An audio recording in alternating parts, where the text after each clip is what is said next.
चंद्रयान-3 ने भेजी चांद की फोटो। जी हां दोस्तों, चंद्रयान-3 ने चांद के धरती की फोटो को कैप्चर करके भारत की स्पेस एजेंसी इसरो के पास भेज दिया है। उस तस्वीर में कुछ ऐसा दिखा जिसे देखने के बाद आप भी हैरान हो जाएंगे। चंद्रयान-3 द्वारा भेजी गई चांद की फोटो को दिखाने से पहले हम आपको कुछ जानकारी देते हैं।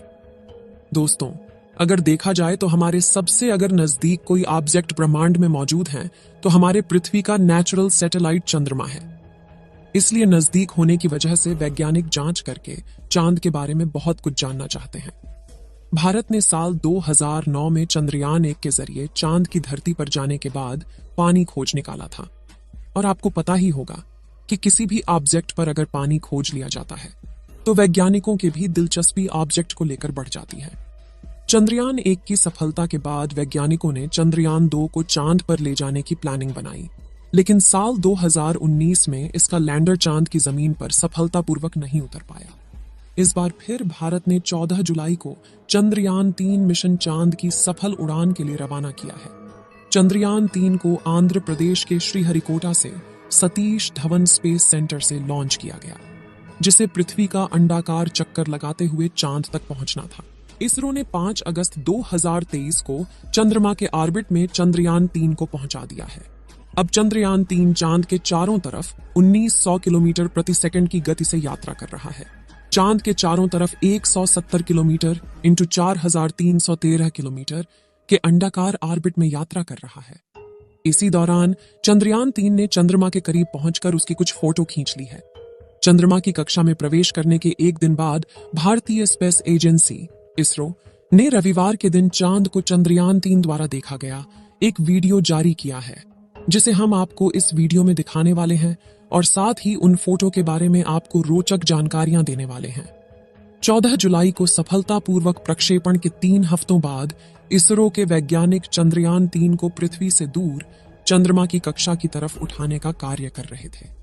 इसके बाद 1 अगस्त को एक महत्वपूर्ण प्रक्रिया में चंद्रयान को पृथ्वी की कक्षा से चंद्रमा की ओर सफलतापूर्वक भेजा गया।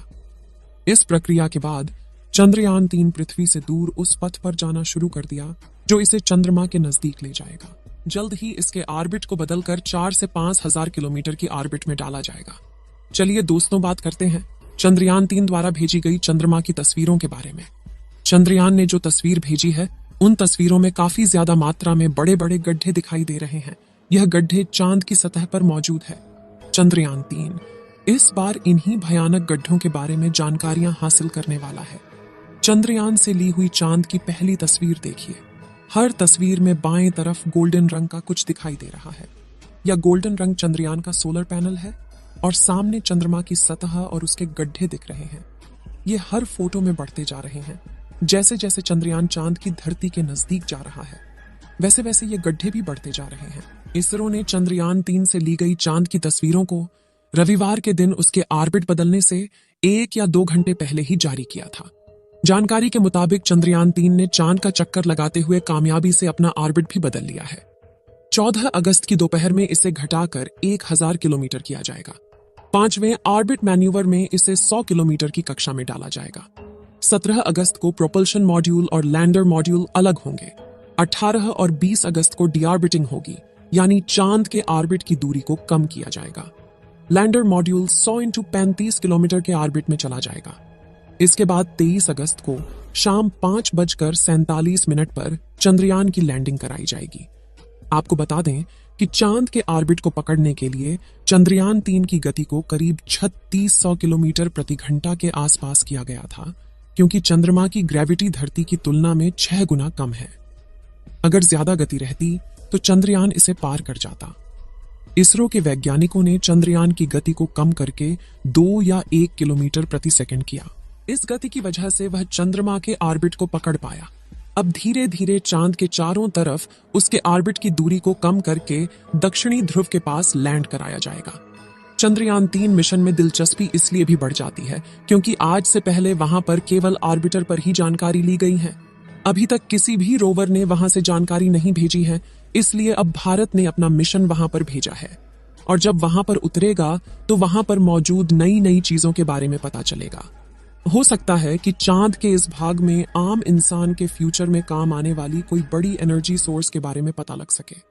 जो आज पेट्रोल और डीजल बहुत बड़ी जरूरत बन चुके हैं, अगर वहां तीसरा एनर्जी सोर्स मिल जाए तो इसकी कमी को पूरा किया जा सकता है। इस बार चंद्रयान-3 को चांद के डार्क साइड में लैंड करना है। हालांकि चांद के डार्क साइड में लैंड करना इतना भी आसान नहीं है। चलिए उससे पहले हम आपको चांद के बारे में कुछ जानकारियां देते हैं। चांद पृथ्वी का एकमात्र नेचुरल सैटेलाइट है जो चांद के चारों ओर चक्कर लगाता है। मनुष्य और टेक्नोलॉजी ने जैसे जैसे विकास किया है, वैसे वैसे इस ब्रह्मांड की चीजों के बारे में जानने की उत्सुकता बनी रहती है। सदियों से चंद्रमा का मानव इतिहास और मानव संस्कृति से गहरा संबंध रहा है। सूर्योदय और सूर्यास्त के समय चंद्रमा की सतह पर धूल का बादल मंडराता है।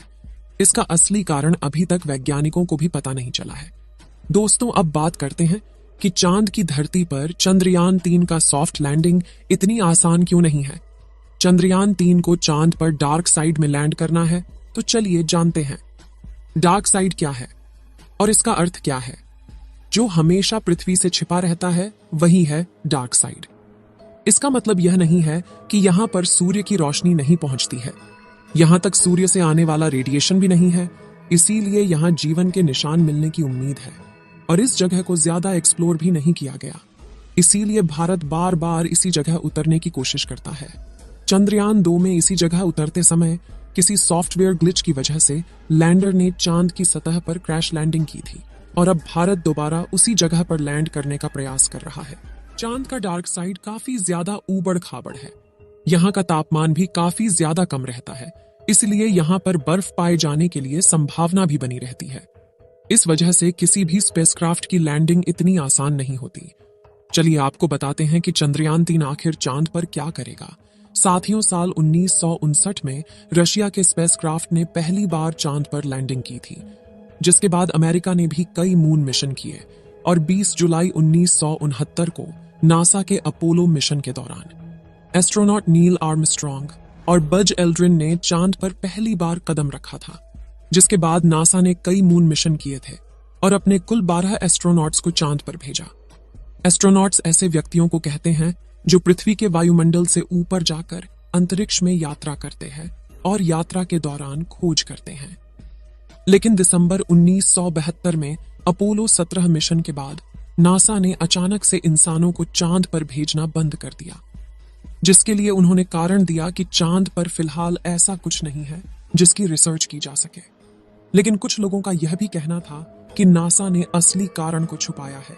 चलिए आपको कुछ और जानकारी देते हैं। ऐसा माना जाता है कि चांद की धरती में पानी छुपा हो सकता है, और वह भी थोड़ा बहुत नहीं बल्कि पूरे 100 मिलियन टन। इसके अलावा यहाँ पर hydrogen, ammonia, methane, sodium, mercury और सिल्वर जैसे मूल्यवान संसाधनों का खजाना मौजूद हो सकता है, जिसकी खोज करने के लिए ही चंद्रमा पर चंद्रयान-3 मिशन को भेजा गया है। चलिए दोस्तों, इस वीडियो को यहीं पर खत्म करते हैं। इस वीडियो को एक लाइक जरूर करें और अपने मित्रों तक इस वीडियो को शेयर करें ताकि उन्हें भी जानकारी मिल सके। और अपने भरोसेमंद चैनल को सब्सक्राइब जरूर करें और बेल आइकन को ऑल पर सिलेक्ट करना बिल्कुल ना भूलें। मिलते हैं किसी और नॉलेजेबल वीडियो के साथ। वीडियो को अंत तक देखने के लिए धन्यवाद।